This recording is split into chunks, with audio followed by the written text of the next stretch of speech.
had a relative that was always getting in on the ground floor of opportunities, but they all turned out to be one-story buildings. That's because God wasn't in them. When God's building something, we should not be worried about it getting off the ground. Ground floors are starting places. In the Old Testament, God's angel was attempting to convey to Zechariah the prophet just how successful a man named Zerubbabel was going to be in rebuilding God's temple. The angel said it's not going to happen by might or power, but by God's Spirit. And then he told the prophet something we all need to hear and understand.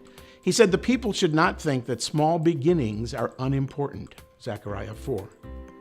In a day when wow has been supersized, when everything is presented as bigger, better, brighter, longer lasting, and beyond amazing, we tend to see small beginnings as just small. We forget that they're beginnings.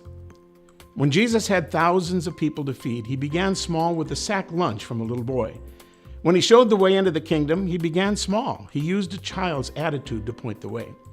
When he wanted to spread the news of his love to every nation on earth, he started small with just 12 men, including one who didn't make the cut. Historians tell us that every great move of God throughout the centuries can be traced to a solitary kneeling figure, small beginning. Be very aware that God would love to do something extraordinarily big with your life, but don't be offended if it begins with something small, like just a little faith, just a tiny step of obedience, just the most minuscule glimpse into the future. Don't make the mistake of thinking that small beginnings are unimportant. Every great work of God starts there. Find joy in that. Most of us read devotionals to gain comfort or sometimes encouragement.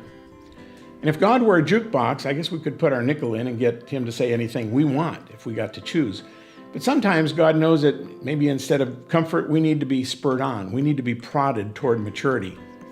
Sometimes we need to be pointed in a direction that we are oblivious to.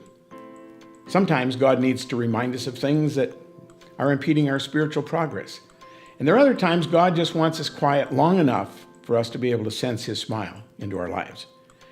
I've been writing devotionals for over 10 years, and I've compiled a rather eclectic grouping of them called Fresh Heart for a New Day. And I'd like for you to encourage you to pick a copy up.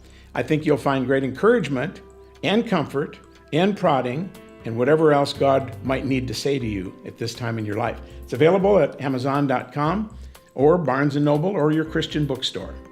I think you'll love it.